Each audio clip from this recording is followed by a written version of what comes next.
Let us see about cladistics. It is a system of biological classification. It involves the categorization of organisms as a monophyletic group of a common ancestor, and it is based on shared derived traits. Cladistics is used to trace the ancestry back to shared common ancestor and the evolution of various characteristics. Cladistics has its own set of assumptions, procedures, and limitations. It is the best method available for phylogenetic analysis. It also provides an explicit and testable hypothesis of organismal relationships. Darwin envisioned that all species were descended from a single common ancestor. He depicted this history of life as a branching tree. Now it is called as a cladogram. The basic idea behind cladistics is that members of a group share a common evolutionary history and are closely related to the members of the same group than to any other organisms. These groups are recognized by sharing unique features which were not present in the distant ancestors. These shared derived characteristics are called synapomorphies. Clades or the monophyletic groups have at least one shared derived character found in their most recent common ancestor, but it will not be found in other groups. Clades are considered more closely related to each other. The members of the clades are considered more closely related to each other. Shared characters can be of any nature, like morphological, such as leaf, fruit, flower, and seed characteristics, or it can be behavioral, like opening of the flowers, can be nocturnal or diurnal. Then molecular characteristics like DNA or protein sequence, and so on. There are few assumptions in cladistics. Any group of organisms are related by descent from a common ancestor. There is a bifurcating pattern of cladogenesis. The third assumption is that change in characteristics occur in lineages over time. Methodology of a cladistic analysis. In this, the taxa for which the phylogeny to be analyzed should be chosen, and these taxa should be a member of the clade. Characters of the taxa are determined, polarity of the characters are determined, and the taxa are grouped by synapomorphies. If there are any conflicts occurring, then it should be worked out.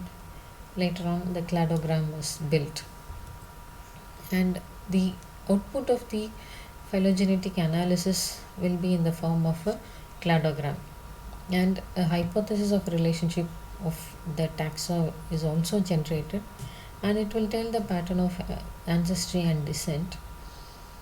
Ancestors in cladistic give rise to only two descendant species, that is, a new species from the splitting of old species. The formation of the two descendant species is called a splitting event. The ancestor is usually assumed to die after the splitting event. The cladogram, you can see in the picture, it contains three nodes, node A, B, and C, and there are four species.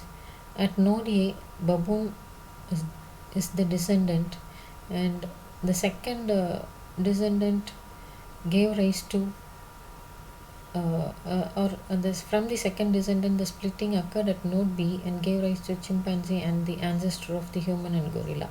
At node C, the ancestor of human and gorilla split and the two descendants are formed.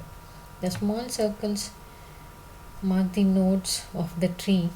The stems of the tree always ends with the taxa, and at each node a splitting event occurs. So at each node, wherever the splitting event occurs, the ancestors die.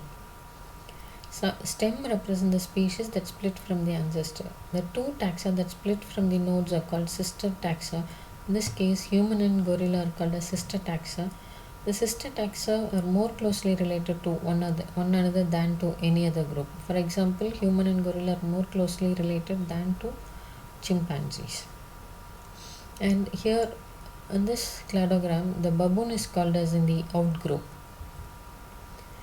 And the features of cladistics, they accept only monophyletic groups. Paraphyletic and polyphyletic taxa are occasionally considered when such taxa can be conveniently treated as one group for practical purposes. Polyphyletic groups are rejected by cladistics. Monophyletic groups will comprise of all the descendants of a common ancestor. Paraphyletic group taxa that includes an ancestor but not all the descendants of that ancestor. Polyphyletic group will include taxa that in which the members are from two different lineages. This is the picture that depicts the monophyletic, polyphyletic and paraphyletic groups. For example, here monophyletic, all the descendants from B are included. In polyphyletic, the member E is from a descendant from an ancestor C, whereas G is from the ancestor F. This we call this polyphyletic group. Paraphyletic group is one where part of the descendant from ancestor A alone is considered, whereas the other descendants are not considered. The need for cladistics is that it is the most commonly used and accepted method for creating phylogenetic system of classification. It produces a hypothesis about the relationship of organisms to predict the morphological and characteristics of organisms. It helps to elucidate the mechanism of evolution. And thank you for your patient listening. I think I have given you an overall idea of what is taxonomy, what are the modern trends that is happening in taxonomy, like molecular taxonomy, zero taxonomy, cladistics, everything. If you have any doubt, please feel free to contact me at the email address given. Thank you.